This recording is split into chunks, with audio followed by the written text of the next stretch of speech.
Boa noite, meus irmãos. Vamos então para a nossa noite do conselheiro deste mês de junho de 2021. Convidamos hoje o nosso irmão Oscar Lopes, do Centro Espírita Vicente de Paulo. Esse centro fica na cidade de Ceres, em Goiás. Ele carinhosamente gravou um estudo para nós que vamos assistir a seguir. Antes, porém, vamos fazer a nossa oração inicial. Vamos fechar nossos olhos e vamos pensar em Jesus. Senhor Jesus, estamos aqui mais uma vez, junto ao Teu Evangelho, para que possamos nos fortalecer com as Tuas lições e os Teus exemplos, para que possamos melhor executar o que prometemos. Antes de virmos para a Terra e vivermos esses momentos de reabilitação e de reconstrução do nosso caminho evolutivo. Obrigado, Senhor, pela oportunidade, que possamos, nesses minutos que advêm, estarmos em companhia dos nossos mentores espirituais para melhor podermos absorver as lições que o nosso irmão Oscar irá nos transferir. Que nós possamos reflexionar sobre tudo que ouviremos e que possamos colocar em prática no nosso dia a dia. Obrigado, Senhor Jesus. Desde já agradecemos os benfeitores que estarão conosco e que nós possamos, em Teu nome, Senhor Jesus, e em nome do Pai, darmos por iniciada a nossa reunião da noite do conselheiro desta noite.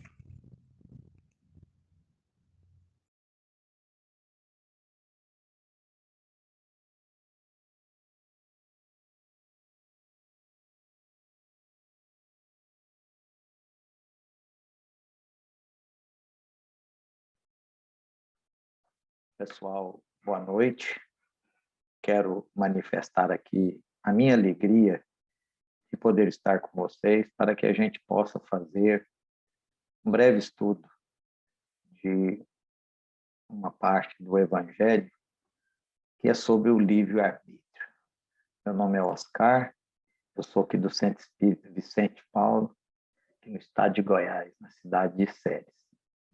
E quero agradecer ao Dr. Leonardo pelo convite e esperamos que a nossa palavra, a nossa pequena e simples explanação, ela possa contribuir para o nosso esclarecimento e o nosso crescimento espiritual. Então, vamos dar início. Nós temos aqui, primeiro, os conceitos, que são os conceitos do que é o livre-arbítrio, tá certo? Então, o livre-arbítrio ele é uma resolução que depende só da vontade, é uma opinião, é um desejo que a gente tem. Então, muitos de nós utilizamos as nossas escolhas de maneira correta. E, infelizmente, alguns irmãos as utilizam de forma incorreta, tá certo? E aí nós vamos daqui um pouquinho ver essas consequências. E o livre-arbítrio, ou livre julgamento, é a faculdade do homem determinar a si mesmo. Então, vejam que nós somos responsáveis por tudo aquilo que a gente escolhe. Podemos dizer, sou ligado à agricultura, que nós somos semeadores. E tudo que a gente planta, a gente uma hora é obrigado a colher. Quem planta semente do bem, com certeza elas frutificarão e você colherá só coisas boas. Quem planta espinhos, uma hora, infelizmente, terá que voltar para poder recolher o fruto daquilo que foi semeado. O termo livre-arbítrio, ele é um termo que a gente depara com ele constantemente na doutrina espírita. E ele é a capacidade que a gente tem de escolher entre várias alternativas aquelas que a gente poderia estar empregando para poder, de certa forma, buscar boas decisões, todos os dias, desde a hora que a gente amanhece até a noite, quando a gente vai dormir, são inúmeras oportunidades de escolha. Vou dar um exemplo. Desde as primeiras horas, se a gente já levanta, faz a prece e já sai de casa animado, a possibilidade de tudo ocorrer bem, ela é muito grande. Por quê? Porque nós já estamos sintonizados com a assertividade, com a correção daquilo que nós desejamos, não é? E o nosso livre-arbítrio é uma escolha daquilo que a gente julga que é o melhor naquele determinado momento para a nossa vida. Uma viagem, será que aquela viagem ela é boa ou ela deveria ser deixada mais para frente?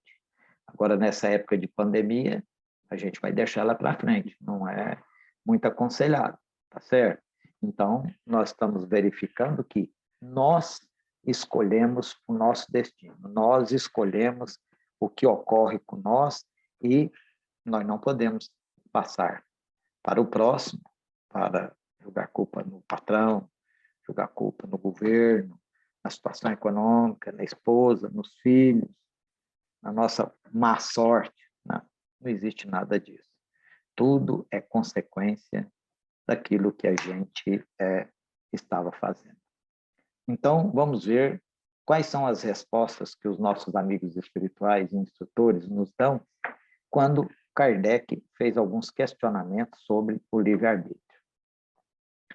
Inicialmente, nós temos aqui, na questão 121 do Livro dos Espíritos, que fala: por que certos espíritos seguiram o caminho do bem e outros o do mal? A resposta: não têm eles o livre-arbítrio? Então vejam que nós temos a oportunidade de estar escolhendo sempre. E ainda complementa: Deus não os criou maus, criou simples e ignorantes, isto é, com aptidão tanto para o bem quanto para o mal. Aqueles que são maus, assim se tornam pela sua vontade. Então vejam que Deus nos cria todos na mesma condição. Nós não podemos falar que existem seres privilegiados. Todos fomos criados na mesma condição. Porém, as escolhas que nós fizemos é que estão determinando no dia de hoje a nossa situação, nosso modo de viver, a nossa liberdade espiritual ou se estamos aprisionados, né, em algum delito perante as leis de Deus. Na questão 117, existe um outro questionamento. Depende dos espíritos apressar o seu progresso para a perfeição? E vem a resposta. Certamente, eles os alcançam mais ou menos rapidamente, segundo o seu desejo e a submissão à vontade de Deus. Uma criança dócil não se instrui mais rapidamente do que uma criança insubmissa? Então, vejam que nós é que determinamos a velocidade do nosso crescimento moral, espiritual e intelectual. Como? Pelas nossas decisões, pelas nossas escolhas, pelo emprego do nosso livre-arbítrio. E aqui vem até um exemplo. Uma criança dócil não se instrui mais rapidamente do que a insubmissa?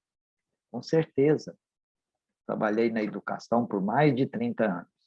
E a gente verifica que o aluno que é interessado, o aluno que esforça, que tem o interesse do aprendizado, ele anda mais rapidamente e ele terá mais qualificações depois de um determinado período para determinado conhecimento. E assim somos nós.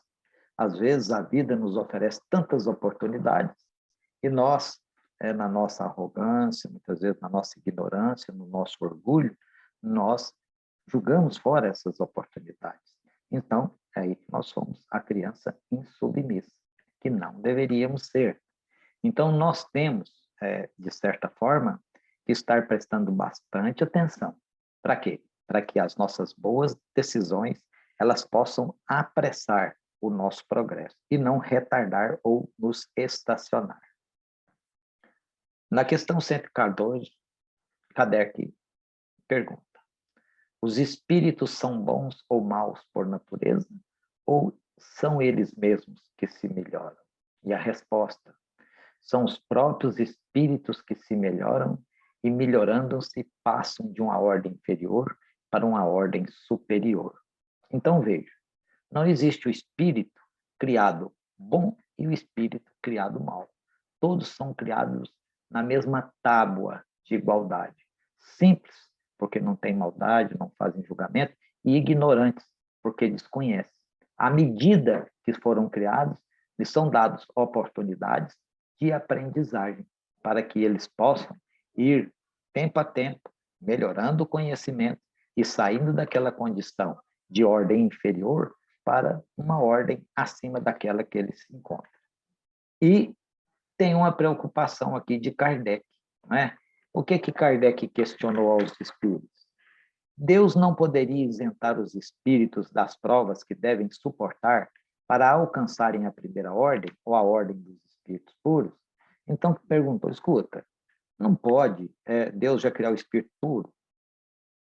Por que tem que criar ele simples e ignorante? E vem a resposta, com muita sabedoria dos nossos instrutores espirituais. Se eles tivessem sido criados perfeitos, não teriam mérito para desfrutar o benefício dessa perfeição. Já nasceu perfeito. Não tem nada que ele foi preciso dele fazer, dele esforçar, de passar por necessidade ou por dificuldade para poder alcançar. Onde é que estaria o mérito? Nenhum. Então, o mérito existe, são das nossas batalhas, das nossas dificuldades.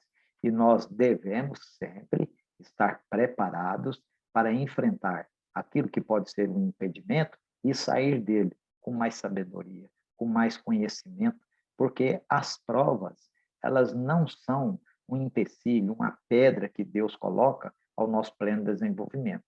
Elas são uma forma para que a gente possa moldar o nosso coração, o nosso raciocínio, o nosso entendimento para enxergar de outro modo. Muitas vezes, se a gente nunca teve uma dor, a gente não vai entender o que é a dor do semelhante. E é pela dor, muitas vezes, que nós educamos um espírito que é um espírito mais rebelde. Então, percebam que não existe nada perdido. Até o sofrimento, ele é, vamos falar assim, uma ferramenta na mão divina para que possa nos purificar, nos tornar mais nobres e de escala mais elevada. Sem o livre-arbítrio, como que nós seríamos? Seríamos como se fosse um rebanho ou uma máquina. Nós somos conduzidos a determinado local, nós não temos escolha. E aí, a gente não teria nem o mérito da boa escolha e nem a culpa de ter feito uma escolha errada. E Deus quer deixar nas nossas mãos as nossas escolhas. Como que a gente poderia estar melhorando, fazendo escolhas melhores? Como que a gente poderia melhorar as nossas escolhas? Certo? Então, para isso, nós precisamos de desenvolver o nosso conhecimento. Desenvolver o conhecimento não é um bicho de sete cabeças. Ele exige perseverança, ele exige estudo, observação, presença na casa espírita, na sua religião, no local aonde você congrega, onde você está participando, tá certo? E Kardec ainda nos explica. Se um espírito, ele tem, vamos falar assim, o seu corpo aprisionado, vamos imaginar uma pessoa que ela infringiu a lei aqui da Terra, o Código Penal, e no seu julgamento foi dado a ele que ele deveria ter a restrição da sua liberdade. Quer dizer, ele vai ficar enclausurado, preso. O que acontece com aquele espírito, com aquele ser humano? O corpo está preso, mas o espírito, a alma, a sua aspiração, ela continua maquinando. Então, nós temos que aproveitar esse momento de aprisionamento físico para poder atuar na consciência, no espírito, com a reeducação. Tanto que hoje nós não chamamos mais de prisioneiro, né? Ele é considerado um reeducando, quer dizer, ele vai ser preparado, educado, para que aquele tipo de atitude que ele tomou, ou o seu próprio instinto, ele esteja dominado para que, ao invés de agir por instinto, ele venha agir por amor, ele venha agir por consciência. Então, nós temos esse conhecimento aí.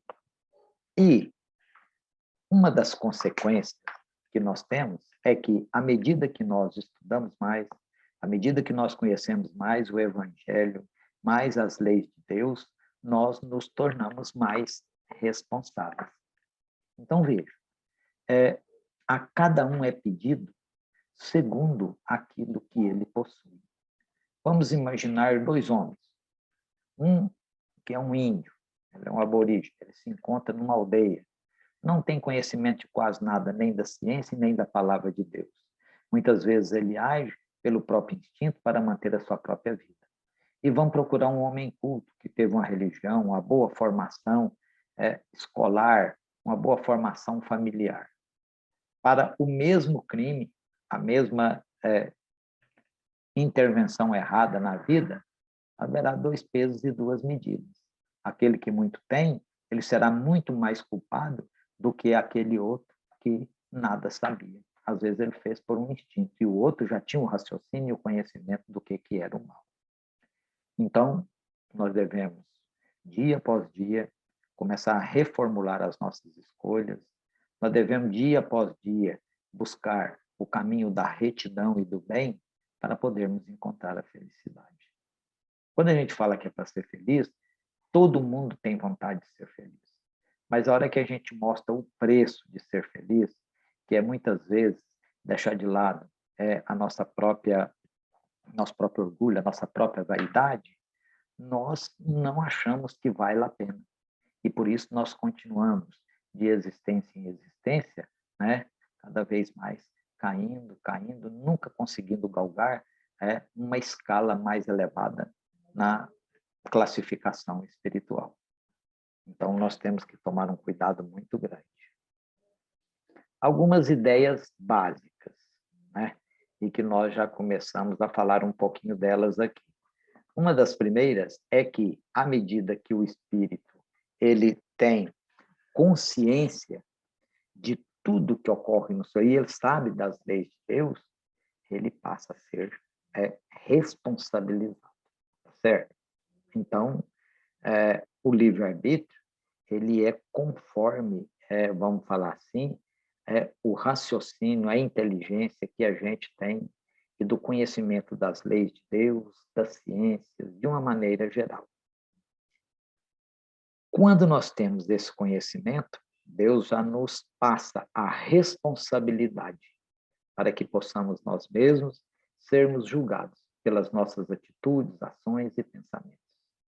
Então, nós somos os autores do nosso próprio destino. E não poderia ser diferente, meus irmãos. Por quê? Porque Deus, na sua sabedoria infinita, Ele quer que nós sejamos os edificadores do nosso futuro. E isso é muito bom.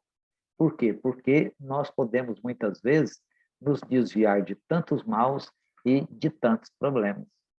E todas as alegrias ou sofrimento que nós temos, nós não podemos mais delegar ou culpar a situação ou pessoas. Temos que saber que foi de nós mesmos, certo? Então, não adianta eu falar, é que eu trabalho numa profissão que eu não gosto, a cidade que eu moro não me favorece, a minha esposa não me entende, os meus filhos são rebeldes, o país que eu moro é muito difícil. Não tem nada disso. Nós precisamos e devemos, a cada dia que passa, aprender mais um pouquinho para poder melhorar a nossa situação, tá certo? E a gente poderia comparar como uma criança. Uma criança de 4 ou 5 anos, nós não permitimos que ela dirija um carro, ou que ela brinque com uma faca da cozinha. Por quê? Porque nós sabemos que ela não tem a devida maturidade e ela, aquilo que poderia ser um brinquedo, uma faca ou dirigir um carro, poderia causar muito mal a ela e a outros. Então, existem pessoas que elas têm a maturidade, vamos falar assim, cronológica, 50, 60 anos, mas ainda tem um discernimento infanto-juvenil. Enquanto muitas vezes nós encontramos jovens, adolescentes, já completamente maduros, e às vezes a gente até estranha, mas como que essa criança em tão tenra idade, ela já tem todo esse discernimento? É pela maturidade do seu espírito, e não pela sua idade cronológica que nós conhecemos ela aqui na Terra. Então, nós percebemos que nós, devido à nossa maturidade, é que nós vamos fazendo as nossas escolhas em todos os campos da vida. Está na nossa mão. Então, nós não podemos deixar ou delegar ou culpar outra pessoa do que nós estamos colhendo. Eu vou passar aqui para vocês um pequeno conto que eu acho que ele vem muito bem simbolizar essa parte do estudo do livre-arbítrio. Em uma vila da Grécia, vivia um sábio famoso e que, por saber sempre a resposta para todas as perguntas que fossem feitas. Um dia, um jovem arrogante, conversando com um amigo, disse: eu acho que sei como enganar o sábio. Vou pegar um passarinho e vou levá-lo dentro da minha mão até o sábio. Então, perguntarei a ele se o passarinho está vivo ou morto. Se ele disser que está vivo, espremo o passarinho, mato e deixo cair no chão. Mas se ele disser que está morto, eu abro a mão e deixo voar. Assim o jovem chegou perto do sábio e fez a pergunta: sábio, passarinho que encontra na minha mão está vivo ou morto? O sábio, com toda a sua experiência, disse uma resposta: meu jovem, a resposta está em suas mãos. E assim é o nosso livre destino. E vamos imaginar que o pássaro é a nossa felicidade. Às vezes, nós queremos perguntar para as pessoas: para onde é que foi a minha felicidade? E qual que é a resposta do sábio? A resposta é que a sua felicidade foi para onde a sua mão a conduziu. Então, olha que responsabilidade, não é? Nós não damos conta de enganar, a gente poderia dizer assim, as leis divinas, enganar o sábio, que é o pai, porque ele sabe qual que é a nossa intenção. E muitas vezes nós somos displicentes e deixamos que as coisas ocorram da maneira totalmente ruim e contrária para todos nós. Vamos partir agora para as nossas conclusões. A bondade divina, todos os dias, nos dá muitas oportunidades de escolha. E nós temos que enxergar nessas oportunidades, tá certo? Valorizando e sabendo que cada boa escolha é um tijolinho que nós estamos colocando na edificação da nossa vida futura, com consequências nessa já. Então, o nosso passado nós não podemos modificar, mas o nosso presente, com certeza, ele traz reflexo na vida atual e também na vida do futuro. Deus, na sua grande sabedoria, nos torna livres para a nossa escolha. Podemos amar, construir, educar, servir, entender o nosso semelhante. E quando a gente faz isso entendendo as leis de Deus, nós passamos a ser uma extensão da justiça divina. Porque todas as vezes que nós encontramos com uma pessoa que ela está em dificuldade, com falta de conhecimento, precisando de uma instrução ou de uma caridade, nós surgimos com o nosso conhecimento e fazemos a intervenção em nome do Pai. Por quê? Porque Ele nos deu, é nossa obrigação, ali naquela hora, fazer essa divisão. Individualmente, podemos escolher, a nossa liberdade de se a minha vida vai ser uma vida de retidão e favorecer a obra do Senhor, ou se eu vou abrir mão dessa oportunidade. Quando eu escolho servir ao Senhor e que eu coloco para os meus semelhantes, para aqueles que são necessitados, para aqueles que são os deserdados, o conhecimento e a prática da caridade é muito agradável a Deus, e nós veremos que aí sim nós estaremos, de alguma forma, participando daquilo que era o desejo e a vontade do Criador. Pois bem, Nós começamos a perceber, então, que nós temos uma oportunidade ímpar de, ao estar utilizando o nosso livre-arbítrio, poder ajudar as outras pessoas. O nosso livre-arbítrio a construir a harmonia dentro do nosso lar. No nosso livre-arbítrio, fazer as coisas com retidão, com amor, com carinho. Se a gente não emprega essas qualidades que a gente tem, o que, que poderia acontecer? Vai acontecer que, no futuro, nós vamos ter que prestar conta de todo o mal que nós fizemos. Que mal? Nós deixamos de utilizar o nosso conhecimento para a nossa felicidade e para a edificação dos nossos irmãos. Nós encerramos aqui com muita alegria. Agradeço o convite mais uma vez, doutor Leonardo, e esperamos que as nossas palavras simples, porém baseadas no estudo doutrinário, elas possam trazer informações e subsídios para que possamos melhorar as nossas escolhas. Que Deus esteja conosco todos os dias da nossa vida. Muito obrigado e uma boa noite a todos.